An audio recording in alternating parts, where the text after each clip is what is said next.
Uma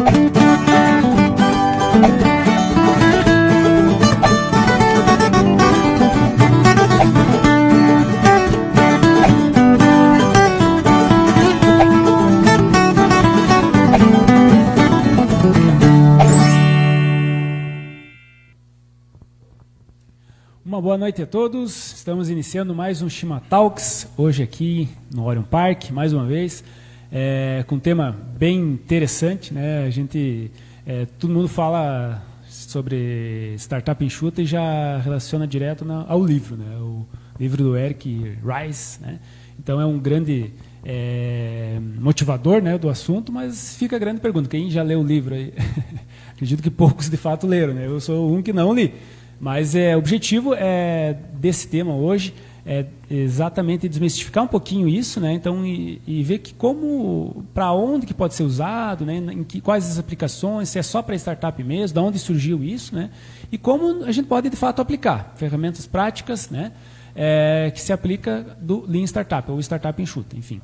Então, eu sou o Gil, nós estamos iniciando então o Shima Talks hoje. Para quem não conhece o Shima Talks, então, uma roda de conversa que a gente faz a cada 15 dias, na terça-feira, aqui no Orion Park, né, falando sobre inovação e empreendedorismo. Então, a gente sempre comentava, pessoas que não têm startup, que não vêm participar de um evento propriamente dito aqui no Orion, quais são os motivos que ela viria aqui para o Orion, né? Então, a gente desenvolveu o Shima Talks, né, com esse objetivo, né, trazer temas das diversas áreas. Da outra edição foi sobre cultura e inovação na arte e cultura, né? Então, pessoal bem diferente, né?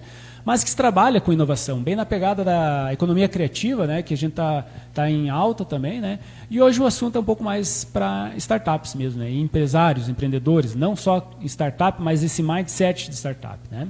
Então somos sempre gratos aos nossos mantenedores, né? Então a Prefeitura de Lages e a FAPESC, nossos apoiadores, o Sebrae, que nos cede a sala aqui, a Imagem TV, faz toda a transmissão, e também ao Matimbox, que é o nosso fornecedor de erva e erva mate, cuias, né?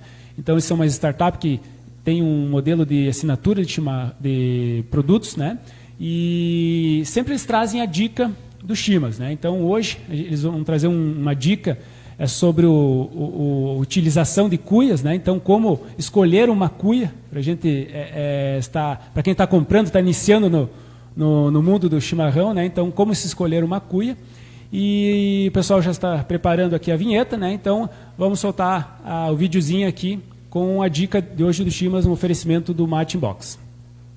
Data 22/3, cena 48, tomada 37, começando agora. Action.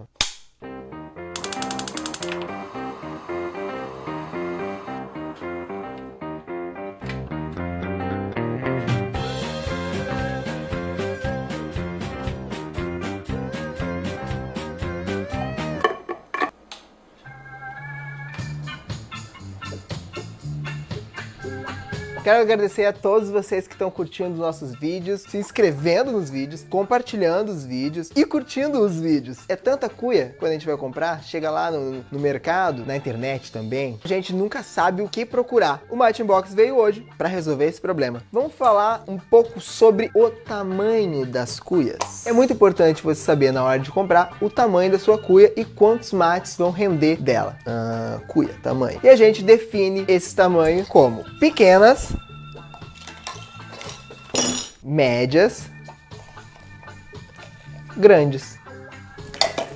E também tem o tamanho XXL, que é aquela do guri de Uruguaiana. Dicas para escolher uma cuia grande. Primeiro, se eu vou comprar uma de porongo ou de madeira, eu costumo cuidar do conforto na minha mão. Se ela cai bem, tem que ser uma extensão do nosso corpo. Ambas foram bem escolhidas. Vê como encaixa? Outra coisa, nas cuias grandes, que a gente tem que prestar muita atenção, é que o porongo ele não é padronizado. Então, muitas vezes ele vai ter um formato por fora grande e por dentro pequeno. Ou inverso. No caso, cadê essa cuia? Dessa, que parece por fora ser pequena, mas por dentro é grande. Então, vamos cuidar. Aqui de dentro, como eu faço para escolher? Uma dica. Com 3 dedos, eu posiciono no centro da cuia e meço mais ou menos o que vai de erva. Imagino como se ela tivesse a parede de erva aqui, e aí eu sei o que vai sobrar de água. Fique atento nessa dica. As cuias grandes também têm uma durabilidade maior do mate, podendo chegar até durar um dia inteiro, dependendo do tamanho da cuia. Um detalhe importante para você que vai escolher sua cuia também é se você vai comprar sem o suporte ou com o suporte. Algumas dessas cuias já vêm colado com o suporte ou sem, que é mais anatômico. E aí você compra o suporte separado. Vamos falar da cuia média. Lembrando que a gente está falando de cuias para o mate chimarrão, que são cuias para essa erva mais fina aqui, ó.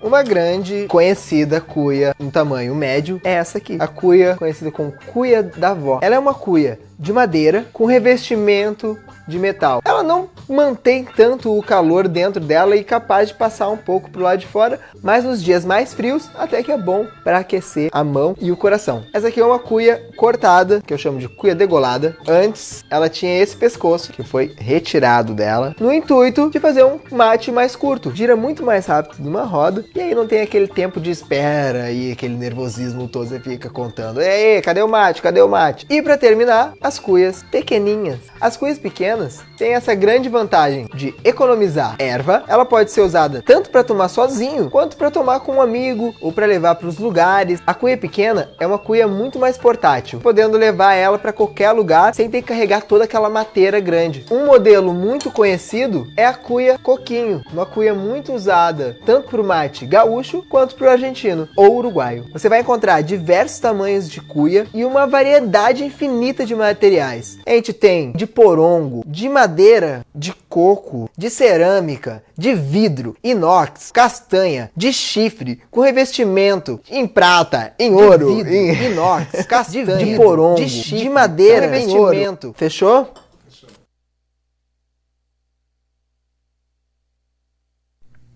Então, essa aqui é a cuia oficial do Chimatalks, né? Então, a cuia do Matchbox. É um modelo de cuia, né, de inox, que, como o pessoal fala, pode ser usado até para outras coisas, tomar suco, tomar tererê, enfim, né? Então fica a dica aí, pessoal que está iniciando no mundo do chimarrão, né? Que é algo tão natural, né, da nossa região, né? As pessoas tomarem chimarrão, uma roda de conversa e falar sobre qualquer coisa, né? Então vamos falar sobre inovação e empreendedorismo. Esse é um dos objetivos do Chimatalks de hoje, né? Então, hoje o nosso tema é Startup Enxuta. Temos nossos talkers, Leonardo, Osni, Bruno, Emerson. Cada um traz suas perspectivas, né, sobre o tema. Ninguém está cobrando assim que vocês sejam grandes entendedores do assunto, mas a ideia é exatamente instigar o assunto, né, as pessoas participarem. Sempre temos também os pessoal que acompanha pelas redes sociais, né, então pelo Facebook. Quem estiver participando pelo Facebook pode mandar suas perguntas, suas contribuições, estamos à vontade. Utiliza a hashtag do Chimatalks, compartilham também, né, a live e a gente vai estar, na medida do possível, fazendo as indagações aqui. Então, Guzatti, a gente se conhece há um bom tempo, né, então acompanhei o processo ali da Ecosys, né, que iniciou lá com um objetivo diferente um pouco na região, né, se tornar uma rede de franquias, né. E você pensava, desde aquele primeiro momento, em trabalhar em escala, formato de escala, para poder buscar isso, né? Então, você passou uma meta aqui, né, de 300 unidades até o final do ano que vem, isso? Desse ano? Não. Mas, enfim, é um objetivo bem ousado, né? E como você vê esse modelo de startup enxuta, o que se já aplica, né? E como você vê essa aplicação no dia a dia na Ecosys? Guzatti, fica à vontade. Bom, então, como tu falou, me chamo Leonardo, fazendo cada vez um carro diferente. Se cada vez você está fazendo um carro diferente, vai ter um custo muito mais alto do que você pegar um carro e produzir ele em escala. Pega o mesmo produto, vende 100 vezes, ou seja, o custo de produção vai ficar muito mais em conta. Então, quando a gente pensa em processos bem definidos, em escala, a gente ganha uma redução de custo, né? Só que a gente tem que tomar muito cuidado para não perder essas características ou não começar de uma maneira muito personalizada, né? Então, assim, normalmente no ramo de software ou o startup, a gente começa com um modelo e daqui a pouco a gente vai pegando algumas demandas e muitas vezes não vale a pena a gente pegar aquela demanda, né? A gente tem que escolher o nosso cliente, né? Então, isso é uma das grandes sacadas de ter escala. A gente tem que tomar alguns cuidados, né? Tem alguns riscos nisso, né? de você pegar um produto que tu fez escala e não consegue vender ele, ou tu não tem um processo de venda escalável, enfim, tem N coisas que eu poderia falar, né? Então acho que já está bem, ficou bem aberto assim, para a gente iniciar o tema aí, né, Gil? Fique à vontade, se tiver alguma outra consideração, fica à vontade, né? Aproveitando, você falou ali na questão, né, de métodos, né? Então, assim, de desenvolver ter um formato de padrão, né? Então, assim, esse momento, assim, até você achar que está redondo o processo, né? Qual a dificuldade de chegar até esse momento? Assim, como que você se vê assim? Tem uma metodologia específica que você chegou a utilizar ou foi bem na erro, aprendizado? Olha, no início eu acho que todo mundo começa pensando em erro, basicamente errando, né? Eu acho que quanto mais a gente erra, melhor a gente vai se tornando e aquilo vai fortalecendo a gente. Ninguém fica bom do nada, ninguém vai do 0 ao 100, ninguém monta uma bicicleta e do dia para a noite monta um avião. Eu acho que cada coisa acontece em um determinado processo. Mas uma coisa também é a resiliência, né, Gil? Eu acho que a resiliência é uma coisa muito forte. E sim, a gente usa vários métodos, por exemplo. Tem equipes, tem setores que usam métodos diferentes, né? Então, não existe, na verdade, uma coisa que a gente vai usar só escalabilidade. Nem tudo é escalável. Nem toda metodologia é aplicada em vários setores, né? Eu acho que o nosso modelo, principalmente de uma empresa que se movimenta rápido, a cada 6 meses é uma coisa diferente, há 6 meses atrás era outra.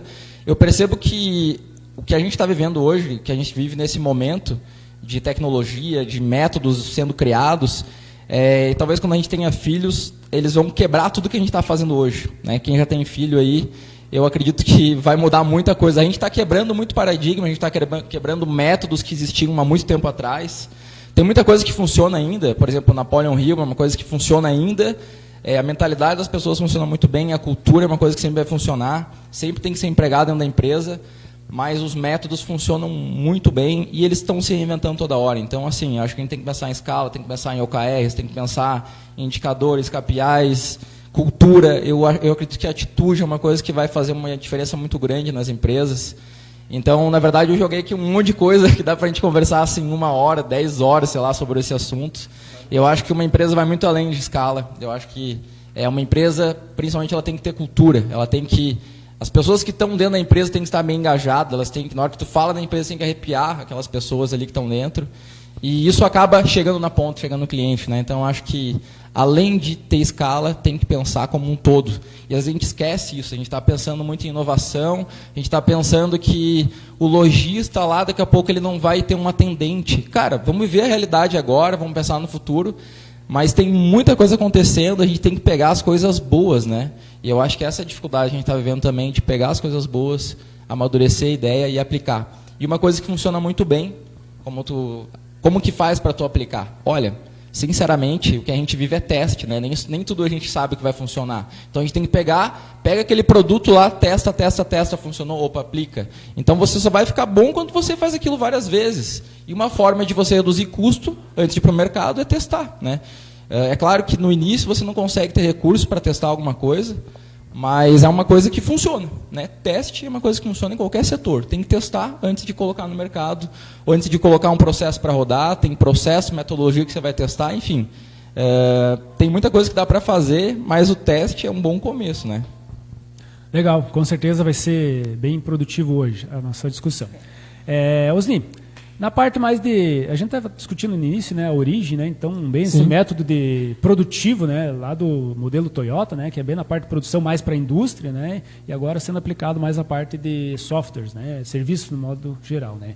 Então você já tem um bom conhecimento, né, e trabalha numa grande empresa, né, então como você vê essa aplicabilidade assim em outros segmentos, enfim, esse processo de aculturação, né, mais ou menos nessa linha que o Guzatti comentou, na questão da cultura, né? Quais as dificuldades, né? Como você vê esse cenário hoje? Seja bem-vindo. Então, em primeiro lugar, boa noite. Agradecer a todos aí. Então, eu trabalho no NDD, tá? Eu atuo como Agile Coach, vim de uma leva bem grande até, e respondendo a tua pergunta, né, Gil? Cara, eu vejo uma questão que potencializa muito você trabalhando com o Lean.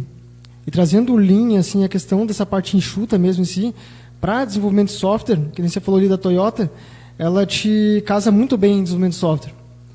E eu lembro que bem no início da empresa a gente trabalhava em alguns processos assim, da empresa que era muito tradicional.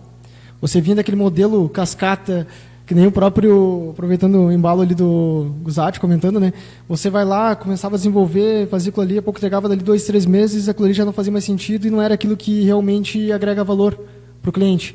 Então, a questão de trazer isso para o desenvolvimento de software, ele te agrega muito porque você consegue ter um tempo de resposta muito mais rápido. Então, você entrega, tem uma entrega contínua, você consegue ter esse acesso com o cliente mais rápido para você saber ter esse feedback. Então, coisas que no desenvolvimento de software era aquela coisa muito complexa, será que não dá de fazer isso, será que nem a mesma questão de, que fica muito forte no próprio livro, né, de Startup Enxuta, a questão do MVP, né? Então, você começa uma coisa mínima, viável que você tem desse produto ali, já está funcionando, testou, já entrega, já pega o feedback do cliente, já começa a ver como é que isso está tendo, como que está funcionando isso, né? E um dos pontos ali também que é muito interessante, trazendo isso também da linha da Toyota, é você já atuar na causa raiz, né? Você não necessita ir lá no final da tua escala lá para ver que você desenvolveu, que o negócio não estava certo. Então você já consegue ver no ato já isso daí. E a grande sacada também da Startup Enxuta, né? Ou Lean Startup, no caso, que o pessoal vem muito forte isso daí, é a questão que erre rápido para você aprender com o teu erro. Quanto mais rápido você errar, de certa forma você vai aprender com aquilo e você evolui. Você consegue estar realizando e refazendo a tua rota de uma forma mais rápida. Você não precisa chegar no fim para você saber que você estava errado, né? Então isso é um dos pontos assim muito fortes assim que vem agregando muito essa questão de trabalhar de certa forma mais enxuta em desenvolvimento de software também. Tá certo. E como você vê a aplicação para outros segmentos, comércio, por exemplo? Assim, você vê essa possibilidade? Ainda é um pouco incerto isso? Ou até mesmo a própria indústria, né? Manter esse formato Toyota, assim, isso é possível ou ainda está mais no mundo assim dos softwares mesmo, desenvolvimento de software? É possível. Até para você ter uma ideia, várias empresas já estão atuando nisso. Até semana passada eu participei de um evento de Lean, o Lean Summit Digital, Lean Digital Summit, no caso, em São Paulo, que teve. E teve um case muito interessante da Luiza Labs, que estão vendo a parte de comércio agora, ensinando a parte de logística aplicando o Lean Six Sigma, para ver a variação de processo.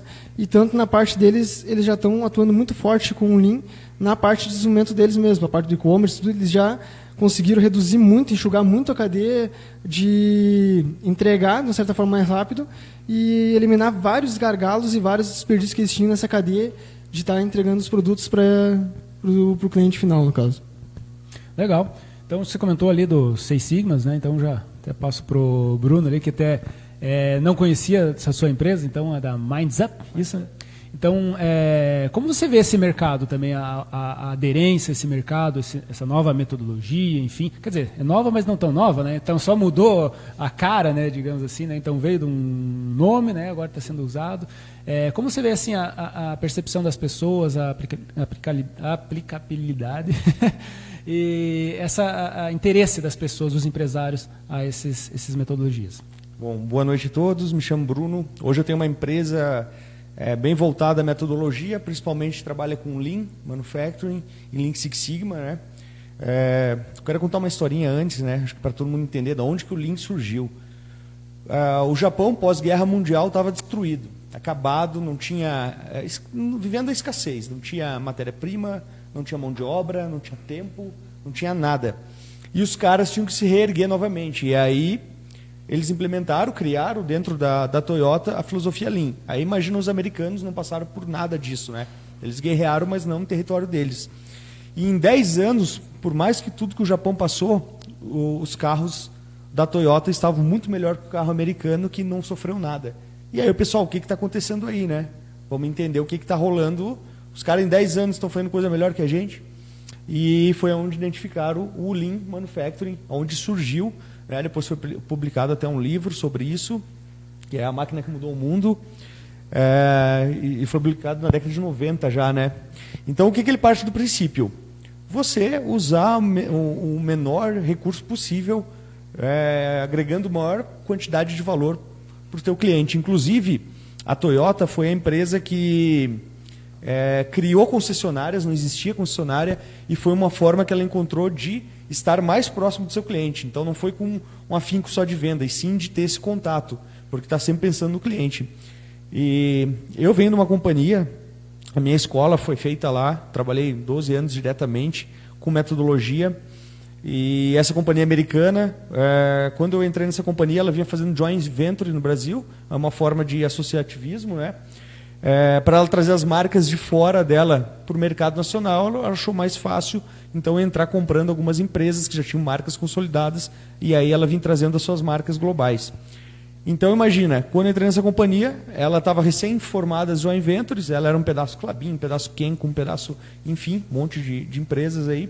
Então você tinha diversas culturas, muita gente com mentalidades totalmente diferentes, e era uma bagunça mesmo o negócio, não existia uma filosofia bem clara. E aí em 2009 a gente entrou com o Lean Six Sigma, que é uma metodologia que agregou o conhecimento de Lean nela, e mais o Seis Sigma, que é uma outra também. E aí a gente começou a conduzir projetos. Eu fui na primeira turma Brasil dessas condições, eu sou formado em Black Belt nessa metodologia. E, cara, os resultados começaram a ser incríveis. Assim, um projetinho que tu fazia dava quase 1 milhão de retorno numa pegada de 6 meses. Aí o nosso diretor de operações na época falou, peraí, eu estou precisando de algo nesse sentido para botar ordem em todas as unidades. Né? E aí entrou com o Lean em 2011. Inclusive a gente pegou uma consultoria chamada McKinsey, que eu acho que muitos conhecem, acho que é a maior empresa do mundo de consultoria. Os caras cobraram alguns milhões para dar 3 meses de consultoria, implementação de Lean. Foi coisa assim absurda o valor, perto de 10 milhões. 3 meses de consultoria, pegamos uma máquina e, por incrível que pareça, os resultados assim, a gente saiu de uma produtividade, para vocês terem uma ideia, vamos supor que o teu carro foi projetado a andar por 100 km por hora. Se tu anda 50 km, por N motivos, digamos assim, a tua assertividade ou o teu desempenho está assim, em 50% daquele carro. A gente tinha uma média em todas as unidades aproximada de 50%, 55% de produtividade. E olha que todo mundo ralava pra caramba. A galera não era corpo mole, era ralação. Cara, tu olhava, pô, cheio de gente apaixonada fazendo o que gosta. Então a turma trabalhava pra caramba. Depois do Lean, a gente aumentou em mais ou menos quase 40% a produtividade. Quer dizer o quê? Cada 2 máquinas que eu implementei em Lean, eu deixei de comprar uma. E a gente sabe o custo que é comprar uma máquina, tu tem disponibilidade, custos, como falou o Guzatti, né? Você não está aproveitando melhor o teu processo, enfim. Então, a gente pensa também, foi injetado muita grana? Não, basicamente é consultoria. O resto foi só uma forma mental de começar a realizar as coisas e ter uma sistemática clara, porque uma coisa que eu via e fez muita diferença foi isso. Não ter uma sistemática de trabalho muito clara de como resolver e melhorar as coisas. Então a McKinsey trouxe essa sistemática clara e as coisas fizeram muita diferença. E aí tu perguntou como que eu vejo isso em outras áreas. Surgiu da Toyota, porque acho que as primeiras empresas que geraram grandes empregos foram as automobilísticas no mundo, né?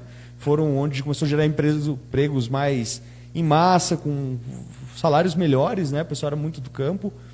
Então nasceu lá sim, e aprenderam muito tempo com isso. Só que eu vejo que hoje ainda está muito tímido, porque é uma ferramenta, na minha visão, não é uma ferramenta, é uma filosofia, né? Que vai na essência das coisas, que realmente vai passar 100 anos, ela não vai ter mudado, eu tenho certeza disso, vai passar 500 anos, vão estar falando em Lean, porque o Lean é o princípio de fazer as coisas bem feitas da melhor forma possível, sem grandes custos, né? Ser realmente eficiente. Só que hoje ainda o movimento é lento, ainda está na indústria, a grande concentração. Eu vejo que da indústria está migrando para principalmente a área de TI, porque também está numa crescente imensa. Eu acho que isso tem forçado essas áreas buscarem recursos, e aí o TI está trazendo sim o Lean muito forte, casando com outras metodologias como Agile, Scrum, que tem muito do Lean no meio também, né? Não tem como fugir, que nem eu falei, é a essência. Tem alguma coisa em hospital, por exemplo, se a gente fala, né, o Albert Einstein, por que ele é um hospital considerado a excelência, né? Muito disso é por ter Lean muito forte dentro do hospital. Então, é uma metodologia que realmente não tem... Ela funciona, né? Ela tem seus desafios na implementação, mas ela faz diferença. Eu sou a prova disso, porque eu vivi isso, vivi 2 companhias. Uma companhia, né, com os resultados não tão bons, a gente achava... A famosa ignorância feliz, né? A gente era felizes e ignorantes. A gente achava que já era muito bom. Quando a gente começou a implementar, a gente viu que realmente nós tínhamos muita oportunidade. E aí depois viver até a excelência operacional mesmo. E um outro mito, né? Implemento metodologia, o clima cai. Não, a gente conseguiu tornar a companhia uma das melhores empresas do Brasil para você trabalhar, uma das maiores do mundo também, uma das melhores. Então, para você ver que as coisas andam juntas, né? Quanto mais eficiente eu sou, quanto melhor eu sou, normalmente as pessoas mais felizes também são dentro da minha empresa. Legal, bem legal mesmo. Obrigado, Bruno. Já passando então para o Emerson, nosso head de startups aqui no Orion Park, né? Então tem todo esse desafio, né, de ter esse mindset e passar isso para quem está iniciando. Muitas vezes os empresários que chegam até aqui nem são ainda empresários, são entusiastas, né? E tem esse processo de aprendizado, né? Então, como você vê, Emerson, esse modelo, né? Esse forma de pensar, essa filosofia, gostei do termo que o pessoal comentou ali, né? No dia a dia aqui do Orion. Emerson, fica à vontade. Boa noite a todos, boa noite, Gil, e obrigado pelo convite. É muito bem que o Léo falou, o Bruno, o Osni, é muito mais ligado a um mindset, ou seja, de eu falhar rápido e aprender rápido com aquilo, e principalmente uma filosofia. Me desculpe o Eric, se caso ele estiver assistindo aí o Shima Talks, o que ele fez na real? Ele pegou um conceito das antigas, do Lean, um mindset já científico, porque é tudo baseado em validação de hipóteses. O processo científico funciona há anos assim. Ele pegou isso, pegou o PDCA, né? Colocou um nome bonitinho, colocou um monte de ferramentas lá de prototipação e deu um nome de startup enxuta. E eu vejo assim, de diversos empreendedores que a gente conversa, de diversos projetos e negócios que a gente acompanha em funcionamento, existe uma interpretação muito errada do que tem naquele conteúdo do livro, por exemplo. O pessoal tem a mania de ler o livro e levar ao pé da letra, mas não pega a essência da filosofia do que é o Lean Startup, que é eu fazer o máximo de valor, como o Bruno falou, com o mínimo de recurso que eu tiver. O que na minha perspectiva, falta?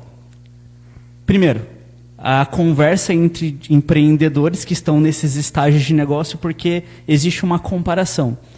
Eu tenho um colega que ele tem um modelo de negócio A, que está no estágio A, ele tem uma técnica de validação diferente e um processo, um timing diferente. Agora, eu na minha startup, eu preciso criar um algoritmo que vai ajudar pessoas a tomada de decisão de consumo na área da saúde. Cara, se eu errar no algoritmo, eu posso matar alguém. Então, eu não posso levar em consideração eu criar um MVP em um mês porque o meu colega está fazendo. Talvez minha validação vai demorar 1 ano, 2 anos, até que esse algoritmo esteja pronto. Eu acho que precisa dessa conversa e dessa maturidade e a não comparação com outros modelos de negócio. Eu acho que precisa ser nesse sentido. E também existe a questão do entendimento do que é o MVP. Fala-se do mínimo produto viável. O que é o MVP? O que não é o MVP? Na prática, no dia a dia, lá também tem startup, é muito complexo a gente definir o MVP. Qual é a funcionalidade ou qual é a característica que realmente entrega um valor para o meu usuário. E aí a gente estava numa discussão com meus sócios, o que é MVP para a gente? E nesse processo, e entendendo com as empresas, lá no estágio, a indústria, negócios já que estão em estágio de tração, existem alguns números, KPIs, indicadores que te ajudam na tomada de decisão. Ou seja, você consegue medir. Agora, o startupeiro que está começando, com uma hipótese de negócio, uma ideia que ele vai dominar o mundo, ele não tem informação para tomar. Ele não operou um negócio dele, não tem como. E eu me pergunto, como que eu faço para definir um MVP, para definir ações ou definir hipóteses sem eu ter esse número, né? Se a gente olhar lá o que o Eric pegou lá, imitou o PDCA, tem lá a ideação, eu fiz minha colinha aqui, a ideação, a construção, eu faço a medição disso e eu aprendo. O que recomenda-se que outras pessoas que aplicam isso na prática, recomenda-se quando o empreendedor está começando o negócio do zero, ele faça o ciclo anti-horário. Ele começa aprendendo para depois eu fazer a minha medição, para depois eu construir, para depois eu ter uma hipótese realmente. Essa hipótese final é qual é a dor realmente eu resolvo do meu cliente. Mas ele começou aprendendo qual que é o comportamento daquele potencial cliente, ele começou aprendendo qual que é o segmento, o que aquele cara compra, quanto que aquele cara gasta, qual que é a dor daquele cara. Ele fez o ciclo inverso para chegar numa hipótese inicial para depois ele começar a construir algum protótipo em cima disso. Legal, Emerson. Obrigado da explanação. Pessoal aí que tiver alguma consideração aí já ficam à vontade aí. Levanta a mão aí, a gente leva o microfone aí, não ficam com vergonha da câmera, não ficam com vergonha do microfone, que eles façam de conta que está desligado, né? Bem legal. Eu gostei bastante teve uma linha, assim, né, digamos, de pensamento, né? Mas assim, às vezes tem aquela questão da teoria versus a prática, né? A teoria sempre é bonita, né? Você comentou que já passou por um processo, né, Bruno, de implementação em grandes empresas. Uma teve sucesso e outra acabou não tendo um grande sucesso, né? A gente percebe isso no dia a dia, né? Tem a questão, né, você comentou, não adianta eu ter metodologia, ter tudo isso, se não tem a cultura, né? Então, assim, como vocês percebem essa questão, assim, até não sei se é o termo, mas alguns partes envolvidas estarem boicotando esse processo, não sei se isso acontece, né? Se acontece, como vocês enfrentam isso, né? Então, esse processo, assim, pelo que eu percebo, assim, não é só a metodologia, pagar uma consultoria cara, como às vezes acontece, e não dá certo, né? Então, essa questão talvez o empoderamento das pessoas, né? Então, como que funciona isso na prática mesmo? Assim, né? Tem a teoria que é bonita, você falou do livro, né? Mas a aplicação mesmo, no dia a dia das empresas, independente se é uma empresa grande ou uma empresa pequena, em diversos segmentos. Como que acontece isso? Bom, acho que a pergunta é bem prudente. Às vezes isso é uma coisa que eu mesmo pensava no passado, né? Será que a gente está pronto para receber uma metodologia? Já estamos? Pô, mas pouca gente conhece, porque quando a gente implementou Lean, eu e mais alguns engenheiros tínhamos feito uma capacitação de Lean Six Sigma, já vínhamos tocando alguns projetos, então a gente já estava um pouco mais familiarizado. Mas se tu pegasse toda a população, nós não éramos nem 1% da companhia. E a hora que veio o Lean pela McKinsey, aí vocês questionam, mas tá bom, cara, não tem nada de errado nisso. Tu aprende fazendo. Quando você traz profissionais experientes, que é o papel de um consultor, ele coloca você para aprender com o próprio dia a dia. Então, não precisa muito... Para você ter uma ideia, a própria McKinsey, na ocasião, ela não fez capacitações com o time. Simplesmente, vamos lá e começa a trabalhar, a gente vai orientando vocês, e em 3 meses o resultado era outro. E aí tu falou assim, o boicote não tem como acontecer, porque da forma que eu trabalhava, é tanta sistemática, uma contrapondo a outra, que não tem como passar nada, fugir dos olhos das pessoas. Dificilmente você não vai ser pego, ou se você vê que o cara está tentando boicotar, vai aparecer em outro canto, o boicote. Só que uma grande mudança que a gente viu quando a gente fez a implementação, e aí a gente tinha públicos, pessoas que estavam no nível operacional, muitos deles às vezes não tinham estudado, não tinham feito uma faculdade, mas conheciam muito dos equipamentos, porque trabalhavam há muitos anos, e tinha pessoas mega desenvolvidas, estudadas. Só que a hora que caiu, todo mundo é igual e a coisa fluiu perfeitamente. Tu falou sobre provas científicas, métodos científicos. O Lean Six Sigma, por exemplo, você não diz que tu fez uma melhoria se não for estatisticamente comprovado. E é estatisticamente como a gente aprende numa faculdade. Não, eu pego agora umas amostras aqui do jeito que eu acho que tem que pegar, faço um teste qualquer e digo, não, melhorou. Não, você tem que fazer uma amostragem real, baseado realmente em estudo amostral. Você tem que fazer validações de hipóteses, né? Tem que saber o tipo de distribuição que você tem, enfim. Então, estatisticamente, a hora que fala melhorou, cara, é porque você, inclusive, instituições grandes como pegar, sei lá, um Ministério da Agricultura. Se eu fizer ensaios e mostrar que uma rotina num equipamento meu é mais eficiente dessa maneira do que o Ministério recomenda, se eu fizer um estudo baseado num Lean Six Sigma e der lá que deu ok, eles não questionam. Exatamente pela robustez de ferramentas que tem dentro da metodologia. Então, realmente não tem como escapar. E aí uma coisa interessante que eu vi muito acontecer no início da implementação. Aquelas pessoas que atuam há muitos anos e não é por mal, é pela própria falta, talvez, de uma análise mais aprofundada. Dizia que determinada atividade não ia dar certo, porque já tinha sido tentado. Não, se fizer isso, o equipamento vai quebrar, vai parar. Não, pô, já sabe, tu conversava com analistas, pessoas ali que estavam 20 anos de casa, e você ali, engenheiro recém-formado, com 2, 3 anos, e os caras te falando que aquilo não ia dar certo. Pô, você no mínimo fica intimidado, né? Pô, os caras que mais conhecem estão me dizendo que não vai dar, só que a hora que você entra com o Lean Six Sigma, ele não quer saber a opinião. Testa. E aí, a hora que a gente começava a testar, a gente via que a galera tinha muita crença e desconstruiu muita delas, porque realmente a impressão que eles tinham que não dava certo, a hora que aquilo foi muito bem planejado e muito bem realizado, a gente mostrou que realmente a crença deles estava errada, era crença, e alguém tinha que mostrar. É tanto que depois, com o tempo, ninguém mais falava isso não dá certo, as pessoas falavam assim, temos que analisar. Uma grande mudança.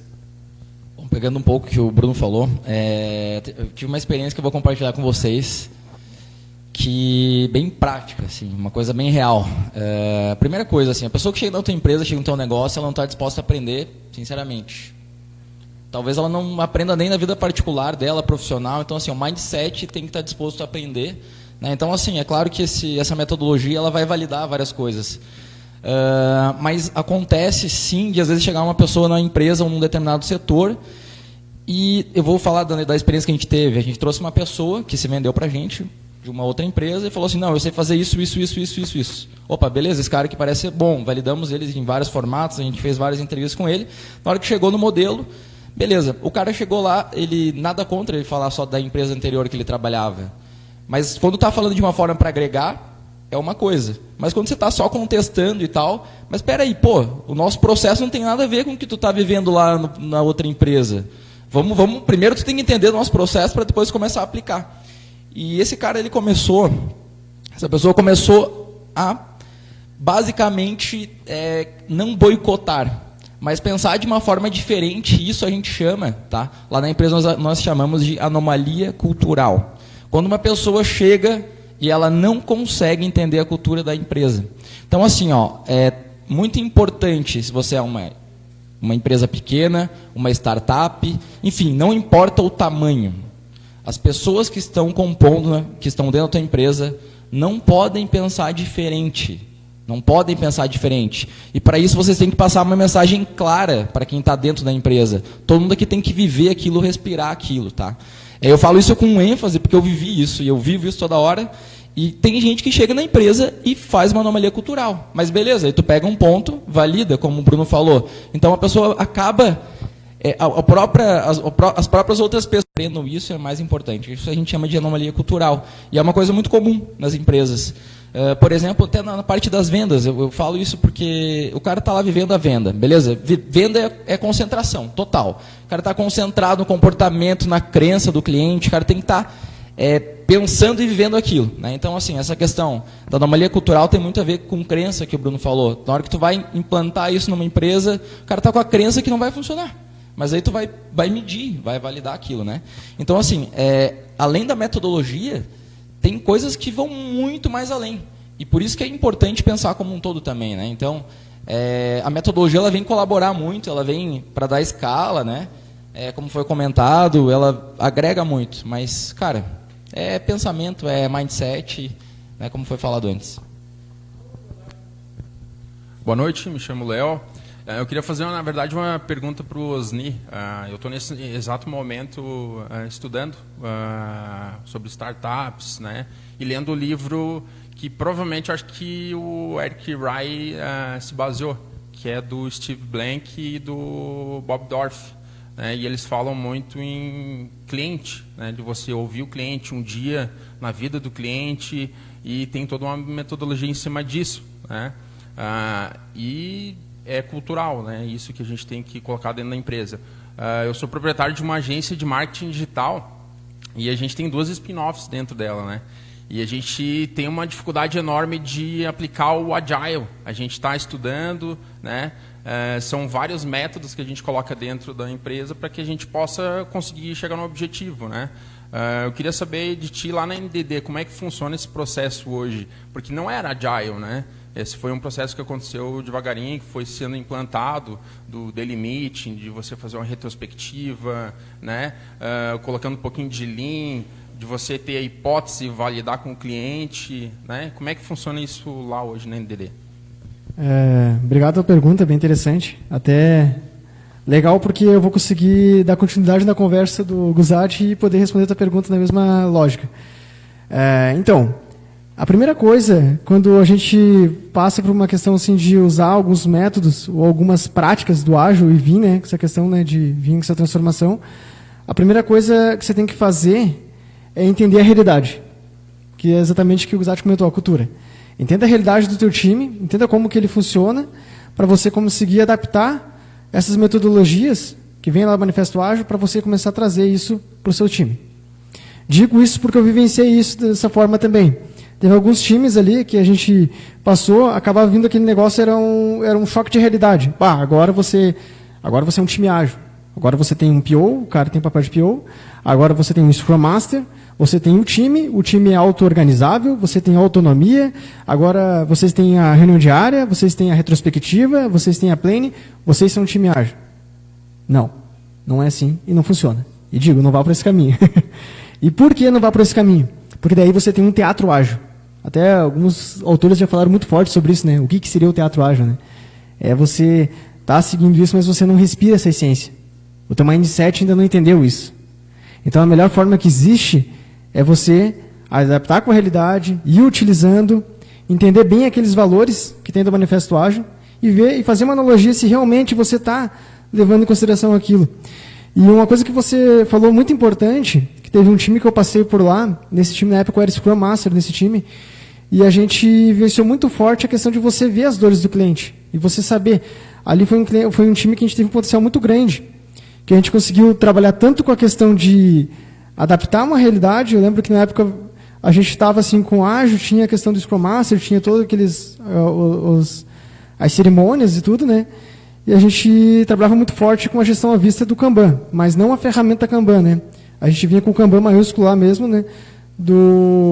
A metodologia Kanban, e a gente ia trabalhando muito forte com ele, entendeu as dores do cliente, que isso que é interessante, você vê o cliente, que realmente dentro do Lean, dentro dessa etapa enxuta, é o que agrega valor para o cliente. Então, por isso que até aproveitando o embalo do próprio Emerson, trazer o cliente mais próximo é a melhor coisa que você tem. E ali foi engraçado, ele tinha uma lista de desejos de umas 6 funcionalidades. Quando o PO trouxe lá para ele, cara, eu consigo fazer a metade, entregar até esse ponto aqui para ti, e a gente já pegando esse feedback teu. Ele, não, tranquilo, cara, melhor ainda. Eu já vou experimentando, já vou integrando. E, incrível que pareça, dessas 6 funcionalidades que ele queria, simplesmente 4 foram feitas só. Por quê? Porque as outras 2 já não faziam mais sentido para ele. Cara, isso aqui já está me atendendo. Então, pense, se eu fosse do modelo tradicional, do modelo cascata, ela fala muito do RUP e tudo, né? Se eu tivesse feito aquilo lá, eu ia entregar tudo, ia demorar para ele, ia chegar lá. A minha solução ia estar atendendo simplesmente o que agrega valor para ele, que faz sentido para ele, são só 4 funcionalidades. Aquelas outras 6 é puro desperdício. Eu fiz e não agregou valor nenhum para o cliente. Então, isso que é a grande sacada, entendeu? E o mais interessante também, que ele fala tanto no livro ali, que ele comenta da startup, que está muito ligado com o ágil é muito ligado com o Lean, ágil, essa questão do... É que você trabalha no mundo de incertezas, né? Então, isso que você tem que ter uma mentalidade muito forte dentro do time para eles estarem atendendo isso, né? E tanto isso quanto você tá num time e desenvolvendo e entregando isso daí, é uma forma muito melhor você ter uma entrega contínua. Se você tem uma entrega contínua, você consegue estar tendo releases dentro desses deploys e estar entregando já para o cliente, tendo esse feedback, é a melhor coisa que tem no mundo, ligado? Você consegue ter esse feedback e vai saber se faz sentido ou não. E aproveitando mais um embalo, respondendo a tua pergunta ali, Leonel, é que uma coisa assim, ó, cara, fuge às vezes assim, ó, porque teve um evento que eu fui no passado no TDC, em Floripa, que eles comentaram muito isso. Peguei uma empresa que tinha vários problemas na empresa deles, eles foram lá para o Vale do Silício. E começaram a fazer muito marketing com várias empresas, começaram a entender como é que funcionavam as coisas lá. E daí falaram, cara, eu vi isso, vi aquilo, depois foram em outras empresas, os caras foram até no Spotify, foram ver como é que a Google funcionava. Cara, os caras fazem isso e aquilo. E daí chegaram, e aí, como é que vocês fizeram para resolver os problemas de vocês? Vocês pegaram igualzinho que a Spotify faz, que agora vem muito aquela questão de as squads e tudo, né? E se vocês fizerem igualzinho, eles falaram, não, cara, não faça. O que a gente fez? A gente entendeu como eles resolveram o problema e adaptamos com a nossa realidade. Então, entenda a cultura da empresa que você está e veja como você consegue adaptar isso para a realidade, e daí você vai evoluindo, e daí você vai moldando. Aí é a melhor coisa que tem para você conseguir evoluir. E aí que é legal, que daí o time começa a ver isso, as pessoas começam a enganjar, porque eles fazem parte desse processo, e aí eles começam a ver que as coisas começam a evoluir, é muito mais fácil de eles comprar isso e ver que as questões realmente evoluem, faz sentido, e aí continua. Concordo plenamente com o que tu falou, Osni. E o engraçado é que isso não é aplicado de uma hora para outra, né? É uma coisa que tu tem que definir muito bem um objetivo claro, tem que estar bem claro para todo mundo qual que é o objetivo real ali, e aí depois as coisas vão começando a acontecer. É uma coisa muito louca, assim, mas a gente sempre quer pegar alguma coisa e implantar, e não é assim a realidade, né? A coisa não funciona. Exatamente. A pergunta que o Gil fez no início ali, se isso aplica em outras áreas, né? A questão do Lean. Eu percebi na conversa de todo mundo aqui que, apesar de cenários diferentes, as características elas se repetem. Lá do cara que está, do teu colaborador, que está na tua operação, eu vejo o pilar do mindset, como a gente já falou, que a gente vai falar que Lean é mindset, é isso. Outro pilar, hands-on, que é o que ele falou. Cara, se você não for lá testar, você não vai descobrir a resposta. No nosso cenário, onde a gente está trabalhando com startups e entendendo o momento dela, a gente chega para o empreendedor e ele, vou pivotar. Ok. Por quê? Porque eu acho que esse aqui vai ser melhor. Cara, mas você não fez uma pesquisa, você não foi a campo, com quantas pessoas você conversou, você fez teste, você jogou um protótipo para validar? Não. Então não tem base nenhuma, ou seja, é uma hipótese que ela não foi validada. E isso acontece muito, porque a galera não vai pro hands-on. E eu vejo que isso acontece na grande indústria, a galera que está começando o negócio, no colaborador. E eu vejo muito isso relacionado a um trauma, a uma crença limitante que todo ser humano tem, né? O medo de errar e sempre ter aquela preguiça de dar a cara a tapa para descobrir. Porque esse mundo de incertezas que o Lean Startup fala, cara, é para quem está disposto aí a dar cara a tapa e descobrir, se permanecer neutro, não ser nem muito otimista, porque o cara que é muito otimista, ele se apaixona pela solução e ele tendenciona o caminho àquilo, ou seja, começa a ser fake, e o cara pessimista demais, ele não vai querer testar, ele vai dizer que vai dar errado, mas sem base nenhuma.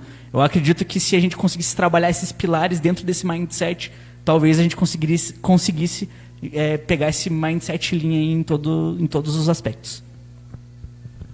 Pessoal, eu queria aproveitar o gancho aí e falar um pouquinho sobre ego, né? Tô falando que tem que validar a hipótese, tem que ir para a rua, tem que ir lá no cliente para validar. E uma coisa que eu identifiquei com a equipe, com o pessoal, quem tem o ego muito inflado e tem uma ideia sensacional, né, tem problema com relação a isso. Em ter a humildade, não de ser humilde, pobre, mas de olhar para as coisas e ver que ele está errado, né? Então, uma das coisas que acontece bastante, agora não tanto, é isso. A gente tem o problema de ter a ideia e achar que aquela ideia é maravilhosa e a gente não validar com o cliente, né? Para daí poder implementar e poder testar junto com o cliente. Então, eu vejo que o ego é um problema gigantesco dentro desse processo. Uma coisa bacana do Lean, porque o Lean, na minha visão, assim, tu quer ter Lean na empresa, mas é aquela coisa morna, não é Lean. O Lean realmente se torna o dia a dia. Todo mundo trabalha com a filosofia. Ponto. Da diretoria ao chão de fábrica do estagiário, exatamente. E o bacana dele é que ele não é elitista. Então o Lean não coloca ninguém como maior, né? O Lean ele traz todo mundo, independente da função que cada um exerça, para fazer discussões igualitárias. Então ele não... mas o cara lá é o mais experiente. Não. A gente vai debater junto, vamos discutir junto e vamos sair com ações conjuntas. Então isso acho que ajuda também a tirar um pouco desse ego inflado. Tem gente que não se adapta a trabalhar com o Lean da vida. Eu vi muita gente pedir para sair, gente ser desligado por isso, mas quem se adapta, com certeza, não sabe mais como trabalhar diferente depois.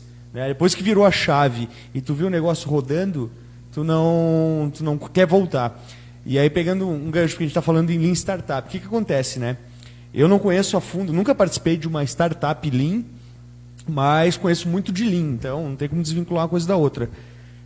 A gente vai crescendo dentro das empresas e a gente vai criando burocracias desnecessárias, processos com perdas, enfim, tudo isso vai passando batido porque tu está preocupado em crescer. Né? E essas ineficiências todas ficam muito escondidas. Né?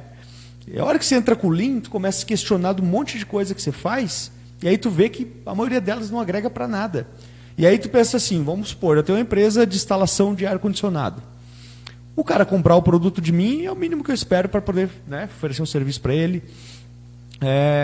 Porém, o que agrega para ele na compra do ar comigo e a instalação? Né? Na compra, é óbvio, pagar um preço justo, no mínimo um preço que esteja de acordo com o mercado, se menor, melhor. Mas, na parte de instalação, o que ele quer? No menor tempo possível, o ar funcionando. Né? E aí tu pega ali, tu vê as ineficiências, esquece peça, vão em 3, 4 para fazer um serviço que poderia fazer às vezes em 1, se bem analisado, bem estudado. Prazos, 15 dias, isso quando não atrasa. Aí tu vai perdendo. Eu falo isso porque esses dias eu passei por isso. Eu instalei um ar na minha casa e fiquei reparando a dinâmica. E, cara, se eu começasse a listar tudo, cara, eu poderia chegar lá pro dono da empresa e dizer, tô te dando uma consultoria de graça. Porque eles foram em 3 pessoas para instalar um ar, eles passaram uma tarde inteira, esqueciam coisa, pegava o carro, saía, voltava. Resumindo, na minha análise, acompanhando tudo aquilo, se eles tivessem, por exemplo, um Lean implementado, eles fariam esse mesmo serviço em 30 minutos, talvez, poderia atender no mínimo mais 5, 6 clientes no mesmo dia. E aí o cara cada vez mais dando prazo mais longo. Né? O que acontece? O que o Lean Startup quer? Cresça já fazendo as coisas certas, com os processos necessários, com as atividades que realmente o teu cliente está a fim de pagar, e é isso que ele está aqui, né, atrás da tua empresa por isso. A gente pega aqui, a gente tem 2 tipos de atividades. A atividade que agrega valor ao cliente, é aquela que a gente espera faça cada vez melhor. Né? Tem aquela atividade que não agrega valor ao cliente, mas é necessária, por exemplo, burocracias contábeis, burocracias legais como um todo. O meu cliente não está nem aí para isso, mas a minha empresa precisa fazer. Otimize ao máximo essas atividades. Deixe elas o mais rápido possível para você focar nas que agregam valor para o teu cliente. E tem a terceira, aquela que não agrega em nada. Que tu começa a olhar, mas por que estão fazendo isso? Né? A hora que você vai com um olhar mais crítico. Cara, você não está agregando em nada no negócio. E aí tu olha, tu pega um time grande, né? E às vezes tem pessoas lá sobrando, que podiam estar fazendo atividades mais nobres, pensando em coisas que vão trazer mais cliente para o negócio, em melhorar o processo que vai agregar. E não, aí tu continua naquela vida, na ignorância feliz, cheio de oportunidade, não visualiza elas, não enxerga, e aí chega uma hora que a tua empresa se torna menos competitiva ou até mesmo sai do mercado. Né? Isso é o que acontece muito forte quando o Lean é implementado em bancos. Tu vê aquela demissão de 1.000 pessoas, passou a McKinsey aqui, 1.000 pessoas na rua. Não é que ela quer mandar 1.000 pessoas embora, mas tinha 1.000 pessoas fazendo coisa que não estava agregando. E aí é a hora da empresa rever a forma de trabalhar, ou pega essas 1.000 pessoas e abre novas frentes de negócio, né, já fazendo da forma correta. Mas acho que isso é interessante do Lean Startup, é crescer fazendo o que realmente agrega valor ao teu negócio. E cada negócio tem suas complexibilidades, suas dificuldades, né? Mas eu vejo que hoje é amplamente aplicado em qualquer área. Não tem uma área que você não diga assim, o Lean aqui se enquadra, não. Até se tu trabalhar sozinho, tu pode usar o Lean ali porque é realmente uma forma de pensar, uma forma de enxergar as coisas e uma forma de atuar. Muito forte. Agora eu te pergunto assim, como que é o Lean no dia a dia? Porque falando é bonito, né? E aí, cara, é um monte de sistematização, de passo a passo a ser seguido, muito bem detalhado. Então faça isso, nisso aqui, sabe? É bastante coisa, mas dá muito resultado. Boa noite, meu nome é Vitor. Foi falado muito sobre teste e validação de problemas para descobrir o máximo de entrega de valor com o mínimo de esforço possível, né? Se você está pensando em fazer testes e validar coisas, você está pensando em aprender, e se você está pensando em aprender, é inevitável que você vai errar. Eu quero saber como que foi o processo de alteração da empresa tradicional para o processo Lean, para o Bruno, para o Osni, para o Guzatti também. Principalmente a visão daquela forma de gerenciar cascata, então vem demanda de vendas, vem demanda de suporte, empresas totalmente setorizadas, daí o pessoal de operações vai produzir o que precisa, com uma comunicação isolada, e com prazos, né? Tipo, você tem que fazer isso, você tem que ter uma estimativa e tem que entregar na estimativa. Mas se você vai fazer validações, tá com o mindset de testar e de errar, não tem como você ter uma estimativa precisa. Principalmente, empresas tradicionais trabalham com resultados por trimestre, com estimativas mais exatas, com resultado a curto prazo. Mas se você vai testar coisas novas, validar coisas novas, dificilmente você vai conseguir fazer uma estimativa. Então, como que foi essa experiência de transportar esse mindset? Se foi um setor, uma vertical da empresa, um produto, e como que foi para o nível gerencial enxergar isso como resultados positivos? Porque também bonificações vêm por resultados das estimativas. Se você entregou o que você estimou, beleza, ganha bonificação. Se não entregou, perde. Mas a partir do momento em que o que importa é o aprendizado e validações serem feitas, como que o nível gerencial enxerga isso?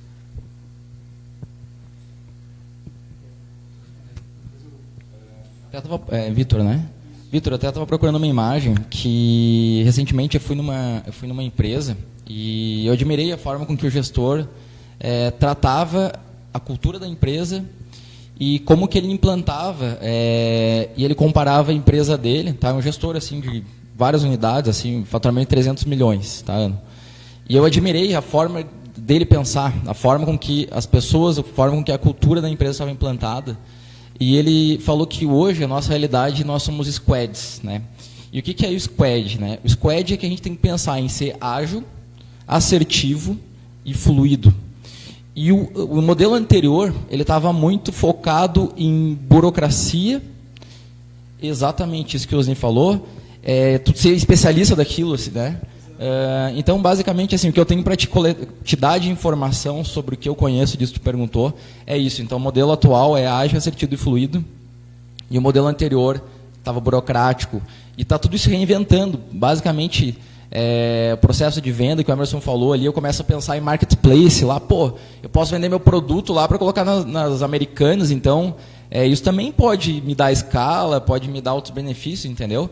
Mas essa dificuldade de testar também, ela não é tão simples assim, né? Então, se fosse simples, eu não estava fazendo. A gente tem que ter uma maturidade para fazer um teste bem feito. E para poder fazer um teste bem feito, a gente tem que errar para poder fazer o teste, para errar, aprender de novo, né? Então, essa é a realidade, assim, sabe? Eu percebo que esse é o momento que a gente está vivendo. E isso que a gente está vivendo hoje, como eu falei, os nossos filhos lá na frente, netos, enfim, se a gente tiver, não sei, vão quebrar totalmente esse paradigma de novo. Isso que eu acho legal do empreendedorismo, sabe? Vou passar aqui para o Osni.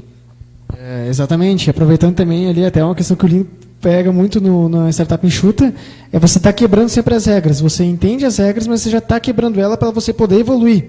Que é uma grande sacada também que o Lean vem. Você sempre está procurando a excelência, você sempre está em busca da excelência, você não consegue, mas você sempre está à cata dela para você sempre estar procurando evoluir cada vez mais.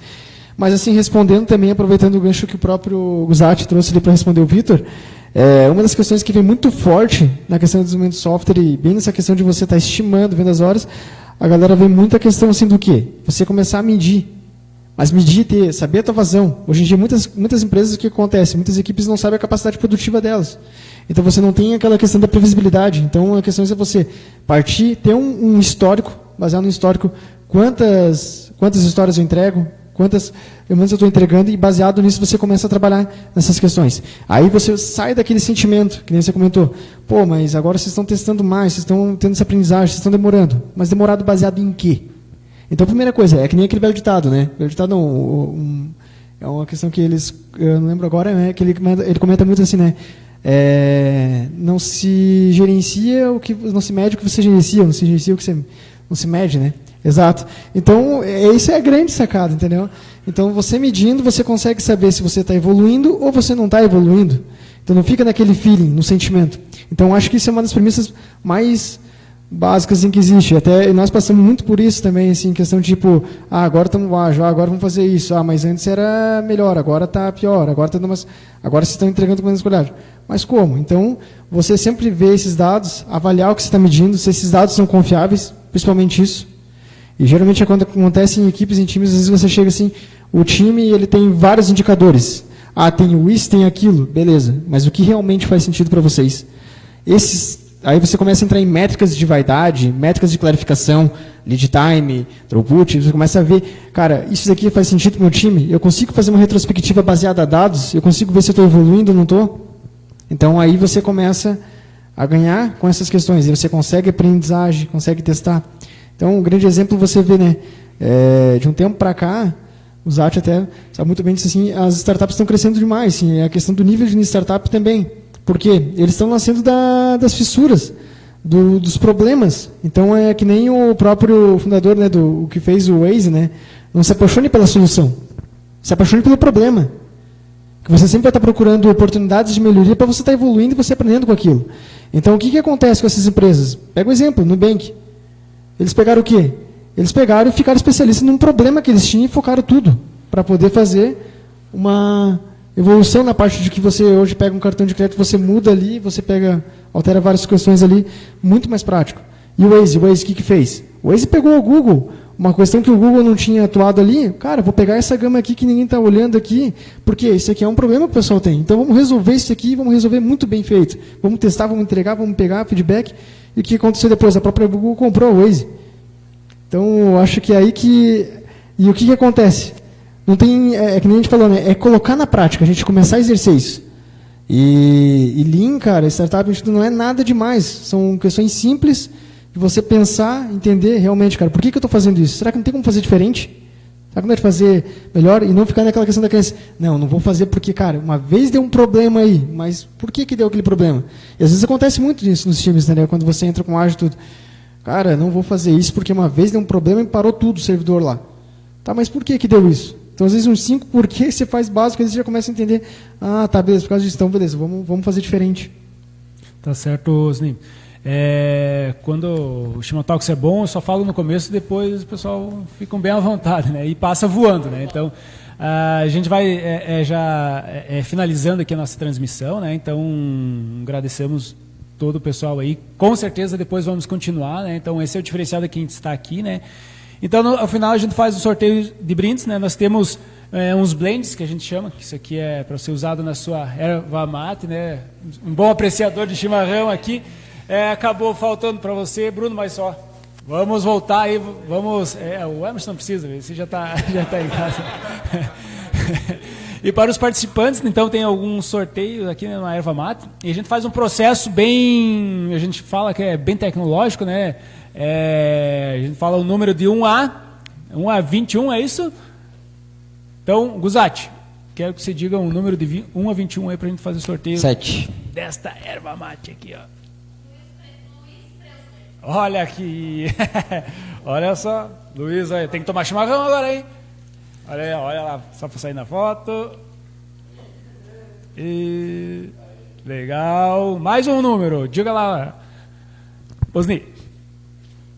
Número 13. 13. Olha aqui. Legal. Tá certo. Aí nós temos também uma novidade, né? Então nós temos uns vouchers aqui, né, para o próximo Shimatalks. Então pedir pro Bruno dizer mais um número, que esse aqui seria um bônus, né, para o próximo Shimatalks, né? Então vocês tiveram que pagar R$5 aí para o nosso café. Então para o próximo seria um bônus, né? Pode dizer um número que ninguém fala. Número 1. Fabrício não veio. Não veio. Mais um? 3. Ó, Dudu. Tá aqui, ó. Olha só.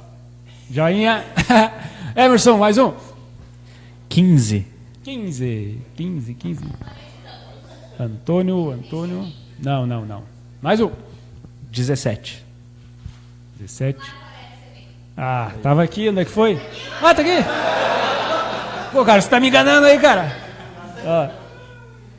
Olha aqui. Legal, legal. E esse aqui a gente vai para um nosso participante fiel, que é o Rafael, que faz as 5 Shimatalks aí, então ganhou esse Tá fazendo combo próximo já. Shimatalks aqui, ó. Nosso participante fiel aqui, ó. Legal? Um abraço.